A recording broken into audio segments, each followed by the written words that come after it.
Pagi Wasaka dan Pasika, terpujilah Sang Buddha, Namo Buddhaya. Ada kisah mengenai dua bante. Yang satu, bante ini sangat pandai sekali dalam hal dhamma.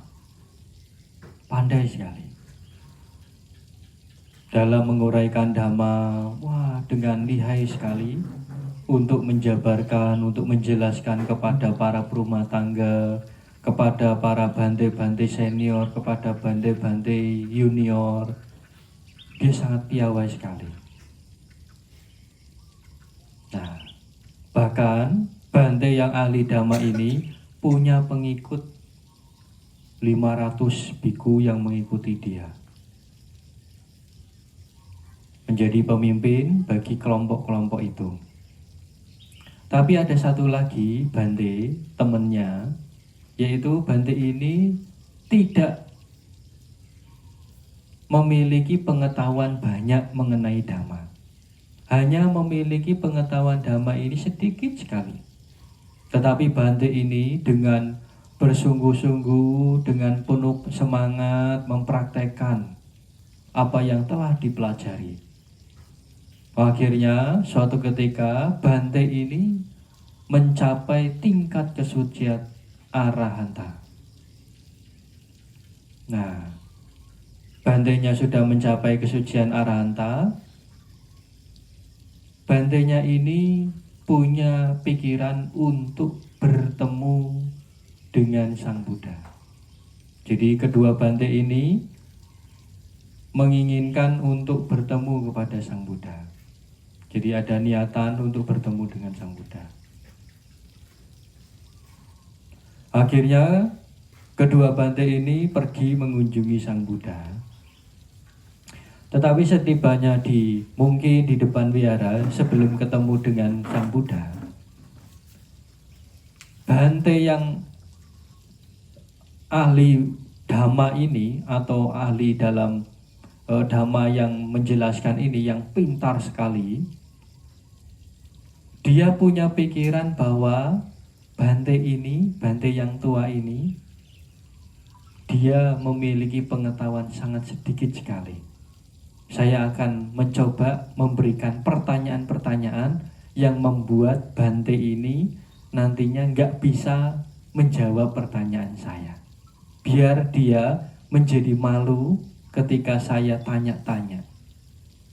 Nah, akhirnya karena Sang Buddha ada di dalam wihara, mengetahui jalan pikir si bante ini, nah penuh dengan cinta kasih sayang dari Sang Buddha, yaitu mengetahui bahwa nanti kalau seumpama bante yang ahli dhamma ini mempermalukan, istilahnya mencoba menanyakan seperti itu kepada bante yang sudah mencapai arahanta, dia pasti akan mengalami kehancuran, yaitu dia setelah meninggal dunia akan terlahir kembali di alam bawah, alam rendah. Akhirnya Sang Buddha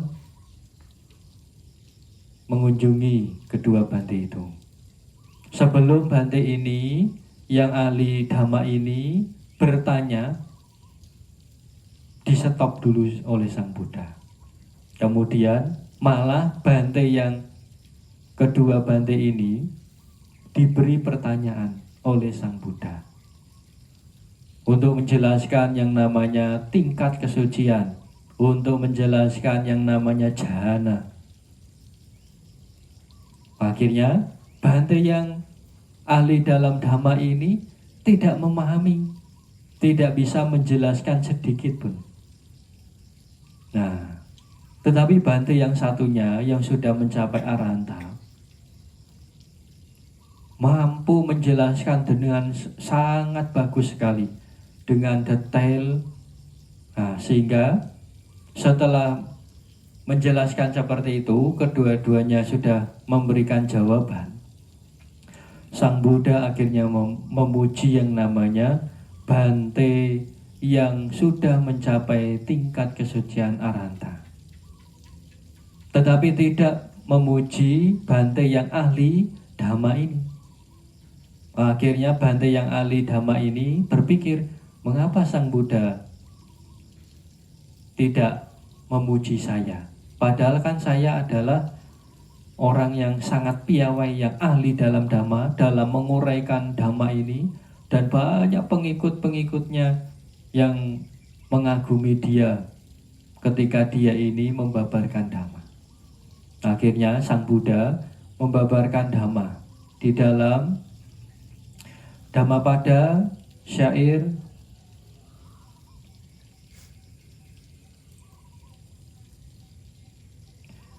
dalam Dhammapada syair 19 dan 20.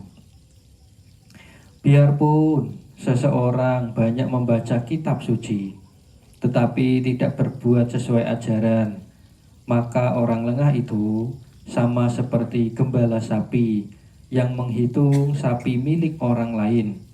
Ia tak akan memperoleh manfaat kehidupan suci. Biarpun seseorang sedikit membaca kitab suci, tetapi berbuat sesuai dengan ajaran, menyingkirkan nafsu indria, kebencian dan ketidaktahuan, maka pengetahuan benar dan batin yang bebas dari nafsu tidak melekat pada apapun, baik di sini maupun di sana, maka ia akan memperoleh manfaat kehidupan suci. Nah, ini sama seperti kita Bapak Ibu. Kalau Bapak Ibu perhatikan, kita sendiri banyak mendengarkan dhamma, banyak pengetahuan tentang dhamma, tapi pengetahuan dhamma itu kalau hanya disimpan sebagai memori, sebagai pengetahuan saja, kita tidak mau mempraktekkan dhamma yang telah kita pelajari, kita ini bagaikan penggembala sapi-sapi yang menunggu sapi-sapinya. Ketika sudah menunggu sapi-sapinya, menjaga sapi-sapinya, kita ini hanya menunggu upah dari seseorang karena memberikan pelayanan, yaitu menjaga sapinya. Tetapi beda dengan seseorang yang memiliki sapi sendiri, dia bisa menikmati yang namanya 5 kenikmatan indria dari memiliki sapi-sapi itu. Bagaikan seseorang yang terus-menerus tekun mempraktekkan dhamma, meditasi, kemudian melakukan kebajikan-kebajikan, sehingga ketika sudah mencapai tingkat kesucian, barulah dia memiliki yang namanya kenikmatan itu sendiri, sebagai pemilik kenikmatan.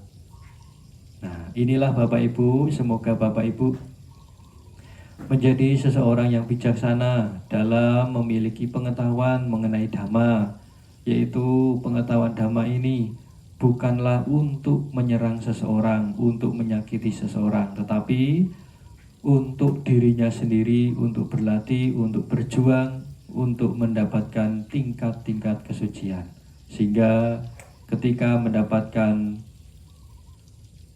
atau mencapai tingkat kesucian, kita memiliki yang namanya kebahagiaan-kebahagiaan. Nah, mari semuanya kita limpahkan jasa kebajikan ini kepada sanak keluarga, para leluhur kita yang sudah mendahului kita terlebih dahulu, juga para dewa yang ada di wihara ini maupun di mana saja. Semoga mereka semua turut mengetahui dan berbahagia.